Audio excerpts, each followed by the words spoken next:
प्रिय श्रीमती शांतिलता छोटराय बारिक महोदया जहाँ नाम ओडिशार एवं ओडिशा बाहर भक्ति रसर संगीत सहित ओतप्रोत भाव जड़ित स्मृति रे एक कार्यक्रम एवं आमे कलाकार माने तांकु अनेक श्रद्धांजलि अनेक सम्मान श्रद्धा आज ये अर्पण करुचु यही आशारे जे तांकर गाइथिबा गीत सबू आगामी पीढ़ी पाखरे पुणी थरे पहुँचबो एवं जाबत सूर्य चंद्रा के तांकर स्मृति यही भरी अमलिन होइक रहिथिबो निश्चित भावे चलिबो जहाँ कह जाए पुरातन ही सबु बेले नूतन रूप से पुणी थरे आसे जो जो भक्ति संगीत रे भक्ति अच्छी रस अच्छी से भक्ति संगीत केबे हजिबनी लिभिबनी नुआ गीत आसिले भी पुराणा सबु बेले सत्य जो अमलिन होई सेमती रहिथिबो। देखो शांतिलता बारिक छोटराय ओडिशार संगीत जगतर जड़े लिजेंड जहाँ लिविंग लिजेंड बंची भी से लिजेंड होते एवं तांकर जो कंठर जो लालित्य से अतुलनीय एभली भाव में प्रतिभा एभली प्रतिभार बोधे तुलना ना ओडिशार किंतु तांकर मूल्यांकन हो पार्लानी से आम शांतिलता बारिक छोटराय मेमोरियल ट्रस्ट गोटे जीवन दशार आरंभ होता और ये चकानयन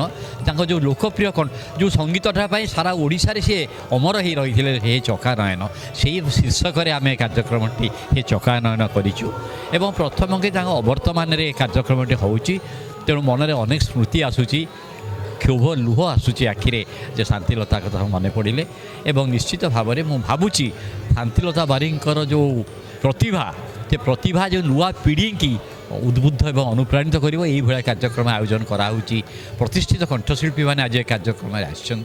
तेणु आगामी दिन स्मृति आहरी उज्जीवित रही रही हूँ आम ट्रस्ट लक्ष्य और आभिमुख्य सबुठ बड़ कथा आज स्मृति रे कार्यक्रम हे चकानयन अनेक दिन तत्वावधान कार्यक्रम करा जाउथला आज सी आम सहित नहांती सतरे किंतु तांकर जो लोकप्रियता गीत सब थिला से गीत को विभिन्न कंठशिल्पी ओडिशार विशिष्ट कंठशिल्पी मानक द्वारा कार्यक्रम आयोजन करा जायछि एवं ए कार्यक्रम को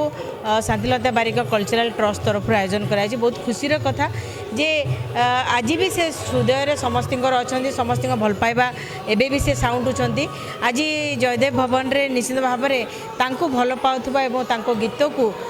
भल पाउथबा अनेक सारे दर्शक आज एकाठी होती आउ ए कार्यक्रम निश्चित भाव में सबुले जगन्नाथंकर कथा से भावुले जगन्नाथंकर परम भक्त थिले से सबुले जगन्नाथ को हृदय रे ही रखी थिले आउ कोटी ना कोटी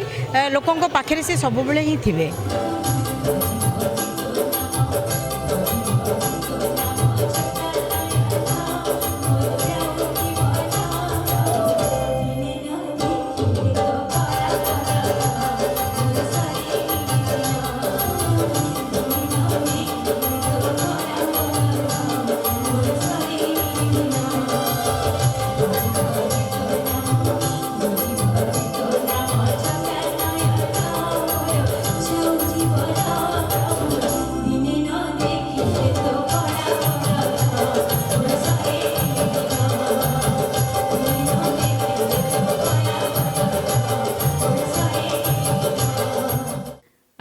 मत अनुभव करूनी जे मो शांति मो पाखे ना एवं मुझे पूर्व अफ स्टेज रे कथबार्ता होतुला समस्ते यही स्टेज रे आमे केते बसी केते प्रोग्राम करिचु फील करी होनी जे शांति बर्तन आम सांगे ना तार गीत आमको मंच रे गाइबा को पड़ुची तेणु बहुत दुख लगुच तार भजन गायकी शैली गोटे भिन्न स्वादर थिला तार भगवान ताको गोटे एमिति देइतिले सेइतमै ता ना ताको भूषित कराला भजन सामग्री साम्राज्ञी भाव में हाँ भजन साम्राज्ञी भाव में जमी भिखारी सार को भजन सम्राट भाव में कराइला सेमती शांतिलता बारिक छोटराय को सेमती कराला भजन साम्राज्ञी भाव में भूषित कराला प्रकृत में से हकदार से थिला आउ बहुत दिन आमर एक्सपीरियंस था तार मोर बॉन्डिंग प्राय 40-45 वर्षर गोटे मंच रे शेयर करूँ आम 30-35 वर्ष काल